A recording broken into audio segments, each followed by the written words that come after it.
They know you have them.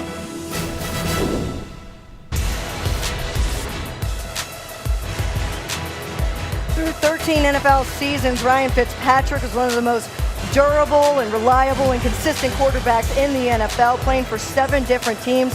This year, though, with the Bucs, he came in, led the Bucs to a 2-and-run record with Jameis Winston sidelined with a shoulder injury. And let me remind you, the Bucs only had 5 wins, and Ryan was responsible for 2 of them. Welcome back to Super Bowl Live, everybody. Ryan Fitzpatrick joining us now. Excited to have you here on the set. And when I say reliable, I mean 7 different teams. It seems they can always rely on you. You bring your boys here. They're 10 and 9 years old. And what did you guys do? You went through and took pictures, I heard. We did. We saw all the football helmets in front, so it took a while, but we took pictures with each helmet of the teams that I have played on. We've been running around doing some of the competitions. I lost one of the throwing competitions, but beat them in the other 2. But, so your boys have a better arm than you. You know, they have a harder time with that big ball, but so they cheated, but it's all good. Do you sometimes forget what teams you played for? I have to do it in order. Like I have to do it in order, or else I'll skip one. Because there were some where it was just a 1-year stint, where you forget a little bit. But I've been tied to the AFC East for a long time. Do you still believe you can be a starter in this league? Because when you have performed at a high level. I believe that's why I'm still playing. I don't know that I'll get that opportunity, but every time I've been in there, I think I've proven that I can do it. I love playing the game. I love even the Monday, Tuesday, Wednesday, Thursday, Friday preparation of it, and then Sunday, obviously, game day is a reward. But I know I can still play at a high level, and that's why I'm still doing it. Now, everybody likes to use that label, whether you're a backup or you're a starting quarterback.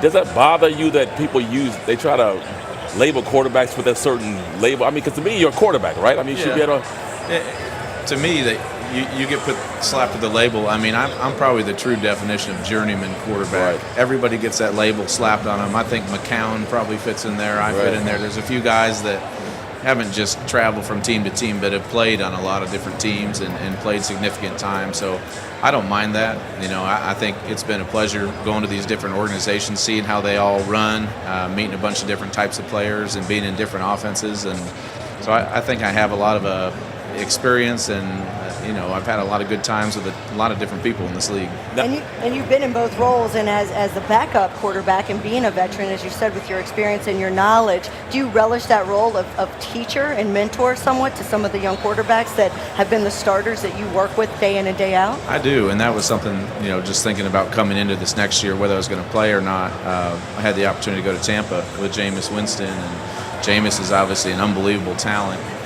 And there's so many things that I've learned along the way that, as soon as I end my football career, they're going to be worthless in the real world. I'm not gonna be able to tell my kids certain things about Pop Warner football. So it really fits in the NFL. And Jameis is a guy I really grew to respect tremendously this year, and we had a good relationship in terms of some of the stuff we were able to do together. Now you have obviously played for a couple of teams in the division that the Patriots play in, the AFC East. What makes them so difficult to prepare for and ultimately beat? Well, and I went to the NFC this year, and we couldn't get away with it. You played them on Thursday Night Football. The biggest thing with them, obviously they've got number 12, so Tom Brady, probably being the greatest to ever play the position, he doesn't take a week off. I mean, every single week. But do you realize, or at the time during the moment when you're playing against him, like, man, I got to score because number 12 is over there? Yeah, that's a thought that goes through your mind, and even just time of possession. The more time as an offense that you have the ball, the better it's going to be for your team, obviously. And they're tough because they're very smart in how they attack you. Defensively, they're always going to try to take away your 2 best guys. So when I was with the Jets, they weren't going to let Brandon Marshall beat them. They weren't going to let Eric Decker beat them. In the Super Bowl here, they're going to make Nick Foles beat them. They're going to try to shut down that run game and, maybe take away a deep threat and make Foles beat them with their decision making. But something that's tough about their defense too is they challenge you on every play. A lot of man-to-man coverage. You've got to make good throws. You've got to make good decisions, and them challenging you on every play is what makes it so difficult. How do you get to Tom Brady? I know you're not a defensive guy, but you've seen a lot of your defenses in the AFC East go up against him. When you have seen that little bit of success, What caused it?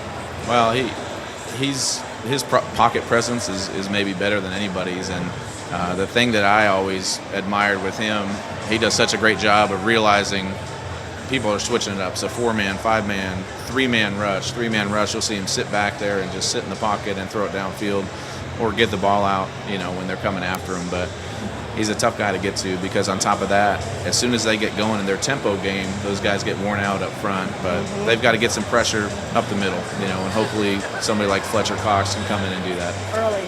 Hey, Ryan, 13 seasons, right? And you never won a playoff game, right? I've never been to the playoffs. Never been to the playoffs. Never been to the playoffs in 13 years. In 13 years. So you come down to this event right here. Yeah. And it's the ultimate goal.